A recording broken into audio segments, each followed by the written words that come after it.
Okay, sa mapagpalang araw po sa inyong lahat, mga minamahal ko mga kababayan. Muli po, nandito na naman po yung lingkod, Epifanio Labrador, dito po sa ating programang Reaction Mo, Birada Ko. Okay, sa ating pagpapatuloy, mga minamahal ko mga kababayan, ay pag-uusapan po natin ngayon itong siraulot gagong demonyong mayor ng Caloocan na si Mayor Along. Alam nyo, balita ko po kasi mga minamahal ko mga kababayan, dahil nga sa itong si Mayor Along ng Caloocan o Caloocan City ay kakalabanin ni dating Senador Antonio Trillanes. Kaya ayun, dahil alam niya na malakas at maraming nagtitiwala sa ating mahal na Senador Antonio Trillanes, meron po kaming nakalap na impormasyon, mga minamahal ko mga kababayan, na planong ipatumba ni Mayor Along ito pong ating minamahal na Senador Antonio Trillanes. Na kumbaga, yung kanyang gagawin ay para bagang estilo po ni Arnie Tevez o estilo ng mga Tevez. Estilo ng mga walangya, mga gago, mga demonyo, mga salot na politiko dito sa ating bansa. Alam po kasi ni Mayor Along na kapag ka naging mayor ng Caloocan si Senador Antonio Trillanes, malaki, marami o talagang magiging asinsado at magiging maganda ang daloy at magiging maunlad ang Caloocan City kapag ka ang ating minamahal na si dating Senador Antonio Trillanes na ang magiging mayor. Kaya nga, maliban sa kanilang paninira sa ating minamahal na Senador Antonio Trillanes, planado o pinaplano na itumba o ipapatay nitong ni Mayor Along itong ating minamahal na Senador Antonio Trillanes. Alam nyo, sa totoo lang, kaya po gustong ipapatay nitong ni Mayor Along itong ating minamahal na dating Senador Antonio Trillanes dahil alam niya na kapag itong si Senador Antonio Trillanes ang magiging mayor ng Caloocan, mawawala na ang lahat ng mga illegal. Lahat ng mga adik dyan ay siguradong may kalalagyan. Lahat ng mga illegalista dyan ay talagang ipahuhuli o ipakukulong talaga ng ating Senador Antonio Trillanes. At syempre, maliban doon mga minamahal ko mga kababayan, alam naman natin na etong si Along ay kumikita po ng limpak-limpak na pera sa pamamagitan po ng mga adik na nagbibigay sa kanya ng payola at maging ng mga iba pang mga masasamang aktibidad na nagbibigay sa kanya monthly ng daan-daang libo at yung iba naman ay maabot yata ng milyon.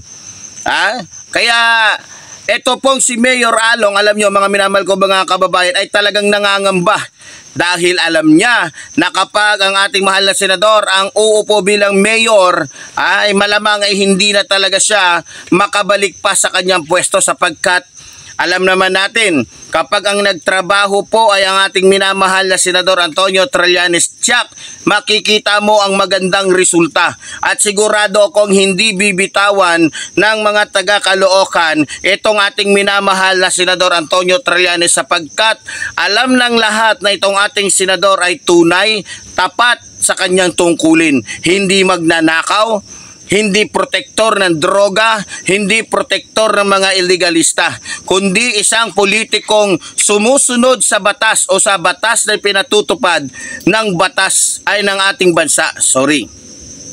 So, marami po sa mga kababayan kasi natin dyan sa Caloocan na talagang gusto nilang mapalitan na itong si Along. Kaya pahina ng pahina itong si Along. Makikita nyo naman mga minamahal ko mga kababayan, pag si Along ang naglalakad sa kalsada, halos hindi na po siya pinapansin sapagkat galit na ang taong bayan dyan sa Caloocan City dahil nga sa kabulastugan na ginagawa po nitong mayor na ito.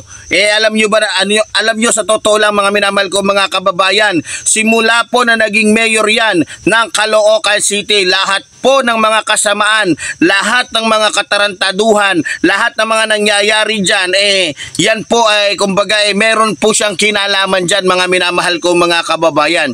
Kaya nga nalulungkot yung ating mga kababayan dyan sa Caloocan City sapagkat nung siya po ay nangangampanya pa lamang ay napaniwala po niya ang taong bayan na siya ay magiging tapat. Siya po ay gagawa ng mga proyektong mapapakinabangan ng ating mga kababayan, pero mali po sila mga minamahal ko mga kababayan sapagkat itong si Along na nangako sa kanila ng mga proyekto, nangako sa kanila ng kung ano-ano ay wala naman pong nagawa. Sa halip, ang ginagawa po nito mga minamahal kong mga kababayan ay magtago ng magtago dahil takot na hingian ng tulong ng ating mga kababayan.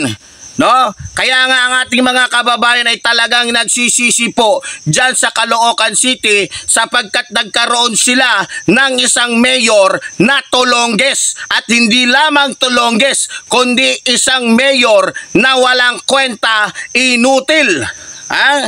Kaya nga, dahil nakikita nito ni Along na kapag ang ating minamahal na Senador Antonio Trillanes ang naging mayor dyan, ay hindi na siya magkakaroon pa ng chance na maging mayor sapagkat alam naman natin na kapag ang ating minamahal na senador na ang naging mayor dyan ay talagang magagawa niya ang lahat ng kanyang mga pinapangako. No? Na kung saan lahat ng kanyang mga pangako ay kailanman ay hindi mapapako. Nangangamba po itong si Mayor Along. Kaya ang kanya o isa sa kanyang plano, ipapatay po itong ating mahal na senador. Sapagkat ito na lamang po yung kanyang pinakamagandang naiisip o magandang nakikita niya pinakamagandang hakbang para po mawala sa kanyang landas ang ating minamahal na Senador Antonio Trillanes. Kaya nga sa ating mga kababayan, dyan po sa Caloocan City, kaya ko po sinasabi ito para nang sa ganon, kung ano man po ang mangyari sa ating minamahal na Senador Antonio Trillanes, ay wala na po tayong ibang suspect pa. Wala nang ibang pwedeng pumatay, wala nang ibang pwedeng magpagawa ng mga kasamaan laban po sa ating mahal na Senador Antonio Trillanes, kundi itong si Along na kung saan ay takot po na maging mayor ito pong ating minamahal na Senador Antonio Trillanes. Kaya nga sa mga kababayan po natin dyan sa Caloocan City, magmatsyag po tayo.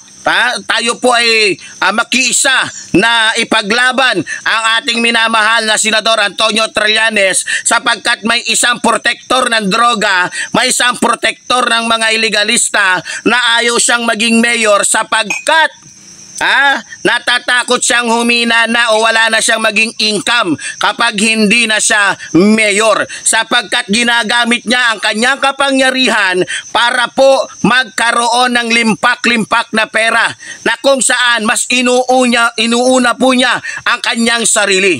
Kaya mga manamahal ko mga kababayan, tayo po'y magkaisa. Bantayan po natin itong si Along na kung saan ang iniisip po ay hindi maganda laban po sa ating minamahal na Senador Antonio Trillanes. No, balita ko ay nagbayad ito ng 500,000 para lamang po ipapatay ito pong ating minamahal na Senador Antonio Trillanes sapagkat ito ay nagiging tinik sa kanyang lalamunan.